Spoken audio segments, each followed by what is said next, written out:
Hi, welcome to HarmonyCast. My name is Heather Tesco, and this is the podcast where every week I take a quick snippet of a particular piece of choral music and talk about its history, why I love it, and what the story is behind it, and then have links so you can listen more and buy the album if you want. So this is episode 1. This is the introduction.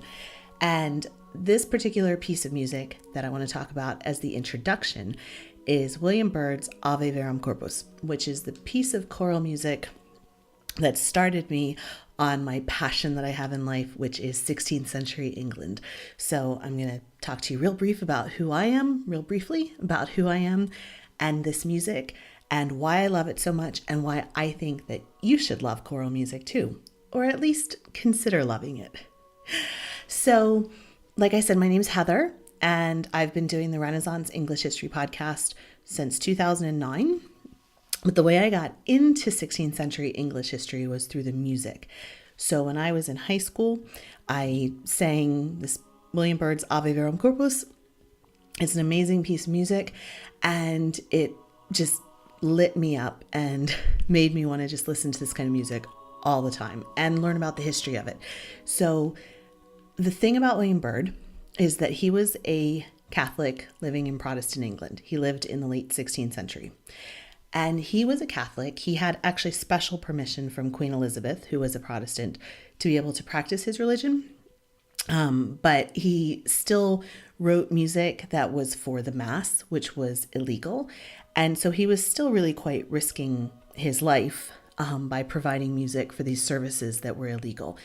So by the 1580s, England had gone through 50 years of changes in religion, back and forth from Catholic, with Henry VIII, Elizabeth's father, being named the defender of the faith and defending the Pope.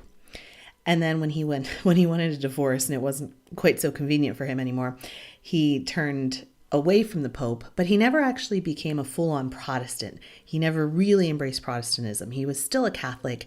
He just wanted to be the head of the church. But so there were still changes going on.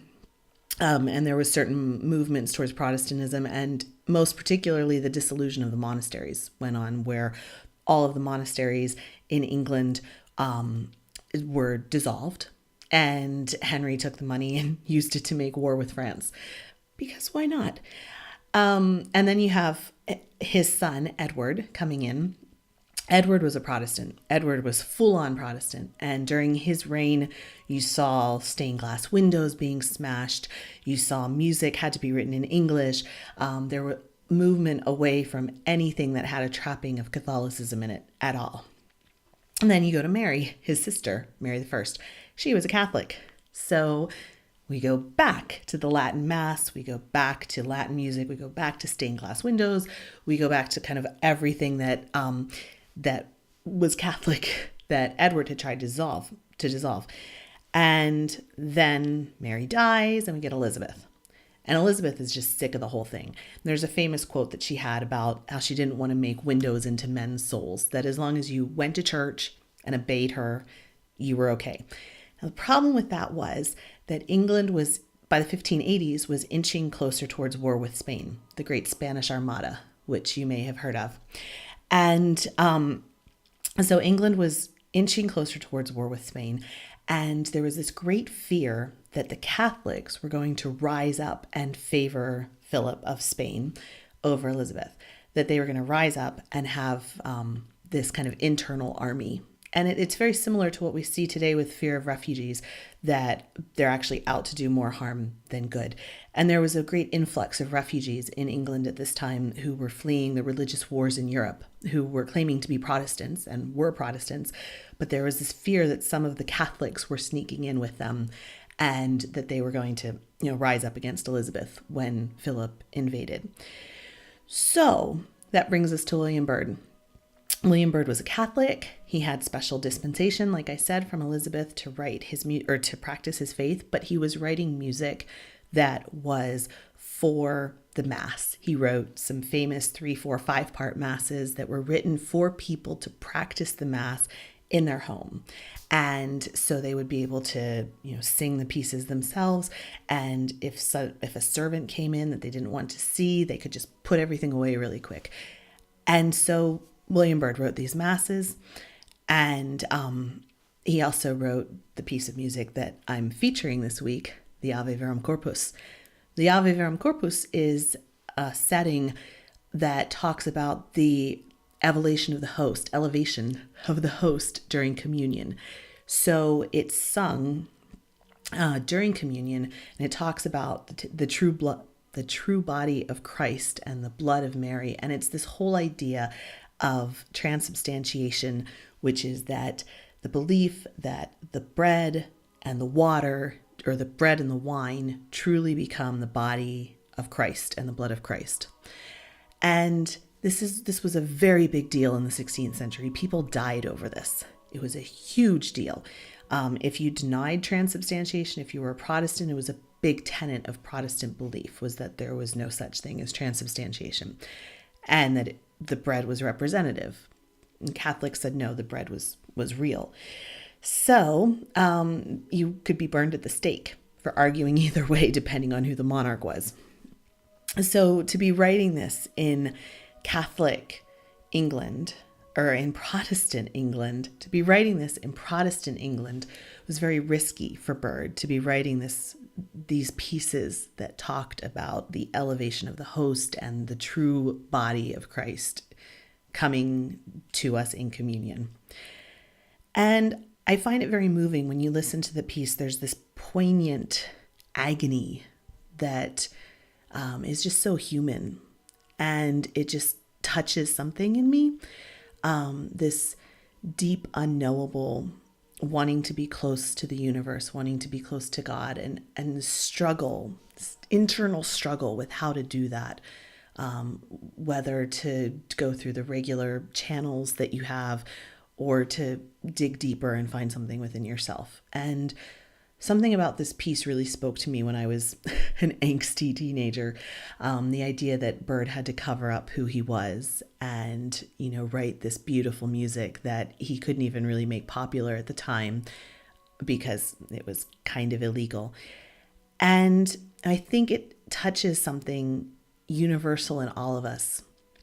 And this is why I love choral music so much. This is why I particularly love English choral music from the 16th century, because there was this period of great change where England moved from this very medieval society into an early modern society. The 16th century was where we saw that happen.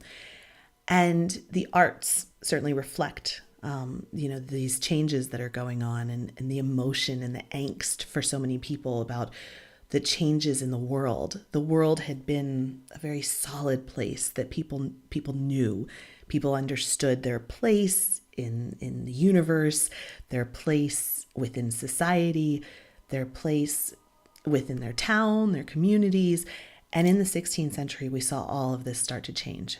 There was so much uncertainty for people about who they were, where they fit in, what society was like, what was the role of the monarch. Could you be loyal to the monarch if you had other loyalty to the Pope? If the monarch wasn't loyal to the Pope, could you then be loyal to the monarch? Could you rebel against the monarch if the monarch was rebelling against the Pope? All of these things started opening up for people. And there were all these questions for people about the role of the monarch, the role of government. And you saw that start to continue through the 17th century, which led to the English Civil War and the great questions that were asked about, could England be a constitutional monarchy? And that all is different. But during the 16th century, we saw these questions being asked about kind of who are we and what is our place in the universe? What is our place in society? Who are we as a society? And those are the questions that artists dealt with and tried to answer through their artwork. And I think it comes out most strikingly in the liturgical choral music of this time period, simply because it was directly involved with this struggle. So every time there was a change in the service, the music would have to change. And so I find that very poignant, and that's why I started off with that piece. But the idea of the podcast is to kind of talk about different choral music, even contemporary choral music, because I love me my choral music. And so this particular introduction, week 1, William Byrd, Ave Verum Corpus, poignant, struggles of the universe, all of that kind of stuff. So that was episode 1. And in the future, I'm going to do shorter episodes. This was just kind of the introduction as well.